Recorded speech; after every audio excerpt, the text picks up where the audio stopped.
ഇന്നത്തെ ദിവസം വളരെ ഹാപ്പി ആണെങ്കിൽ നെക്സ്റ്റ് ഡേ വളരെ സങ്കടപ്പെട്ടിരിക്കുന്ന ഒരു കൂട്ടുകാരനോ കൂട്ടുകാരിയോ നിങ്ങളുടെ ഗ്രൂപ്പിലുണ്ടോ?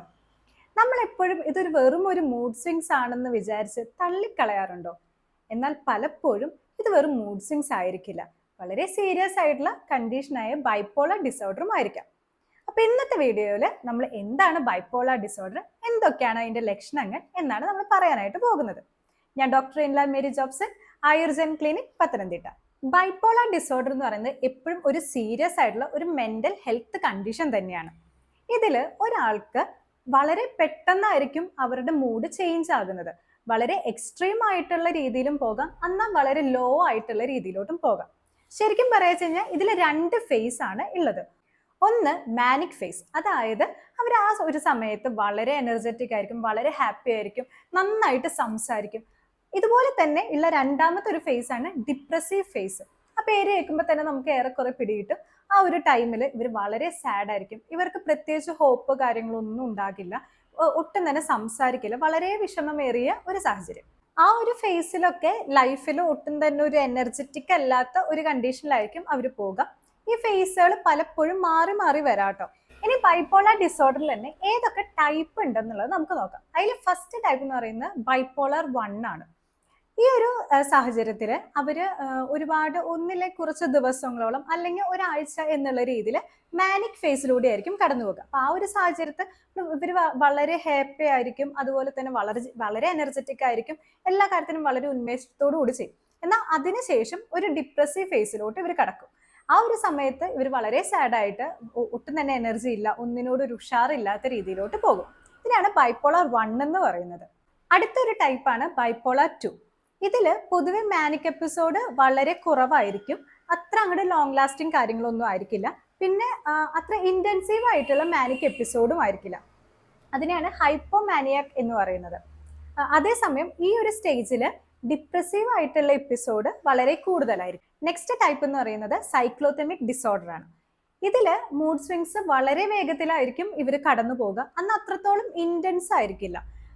എന്നാൽ ഫുൾ ബൈപ്പോളർ ഡിസോർഡർ ആയിട്ട് നമുക്ക് കൺസിഡർ ചെയ്യാനും പറ്റില്ല. ഇനി ഓരോ എപ്പിസോഡ്സ്, അതായത് മാനിക് ആയാലും ഡിപ്രസീവ് എപ്പിസോഡ് ആണെങ്കിലും ഇതിൽ എന്താണ് സംഭവിക്കുന്നത് എന്നുള്ളത് നമുക്കൊന്ന് നോക്കി നോക്കാം. ഒരു ദിവസം പെട്ടെന്ന് നിങ്ങൾക്ക് എല്ലാ കാര്യങ്ങളും ചെയ്യാനായിട്ട് തോന്നുന്നു, വളരെ എനർജിയായിട്ട് തോന്നുന്നു, അധികം ഉറങ്ങുന്നില്ല, കയ്യിൽ കിട്ടുന്ന പൈസയൊക്കെ നമ്മൾ പെട്ടെന്ന് തന്നെ ചിലവാക്കി തീർക്കുന്നു, ധാരാളം സംസാരിക്കുന്നു, നമുക്ക് ആ സംസാരം സ്റ്റോപ്പ് ചെയ്യാനായിട്ട് പറ്റാത്ത ഒരവസ്ഥ. ഇങ്ങനത്തെ ഒരു രീതിയിലാണ് പോകുന്നതെങ്കിൽ അത് മാനിക് എപ്പിസോഡാണ്. ഒരു മാനിക് എപ്പിസോഡ് നടക്കുമ്പോഴാണ് നമ്മൾ ധാരാളമായിട്ട് സംസാരിക്കുന്നതും വളരെ എനർജി ആയിട്ട് പെട്ടെന്ന് എടുത്തു ചാടി ഡിസിഷൻസ് എടുക്കുക, എല്ലാ കാര്യങ്ങളും ചെയ്തു തീർക്കാനായിട്ട് നോക്കുക. ഉറക്കം കുറവാണെങ്കിൽ പോലും അത് ചെയ്ത് തീർത്തിട്ടേ തീരുള്ളൂ എന്നുള്ള ആ ഒരു രീതിയിൽ നിൽക്കുക. ഇതാണ് മാനിക് എപ്പിസോഡ്. എന്നാൽ കുറച്ച് ആഴ്ചകൾക്ക് ശേഷം ഇതിന്റെ നേരെ ഓപ്പോസിറ്റ് ആയിട്ട് നടക്കുക. അതായത് ഒരു കാര്യങ്ങളും ചെയ്യാനായിട്ട് തോന്നുന്നില്ല, ഈവൻ ബെഡിൽ നിന്ന് പോലും എഴുന്നേക്കാനായിട്ട് തോന്നാത്ത ഒരവസ്ഥ. ഒരു ലൈഫിലാണെങ്കിലും ഒരു ഹോപ്പോ കാര്യങ്ങളോ ഒന്നും ഇല്ലാതെ മുന്നോട്ട് പോകുക.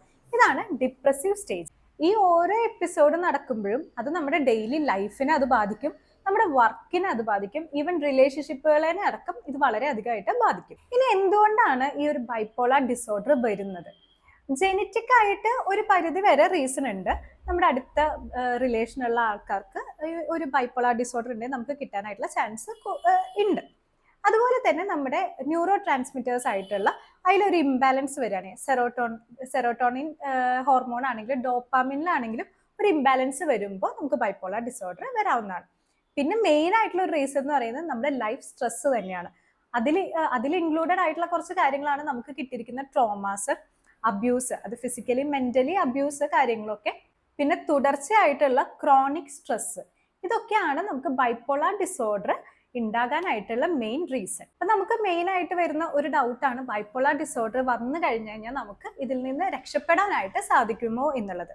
നമുക്ക് തീർച്ചയായും രക്ഷപ്പെടാനായിട്ട് സാധിക്കും. നമുക്ക് അതിന് കുറച്ച് കാര്യങ്ങളുടെ ഹെൽപ്പ് മതി. മെഡിക്കേഷൻസ് നമുക്ക് യൂസ് ചെയ്യാവുന്നതാണ്. അതുപോലെ തന്നെ therapy sections, cognitive behavioural therapy, CBT പോലത്തെ കാര്യങ്ങൾ പോവുകയാണെങ്കിൽ നമ്മുടെ ഇമോഷൻസ് നമുക്ക് മാക്സിമം കൺട്രോൾ ചെയ്യാനായിട്ട് സാധിക്കും.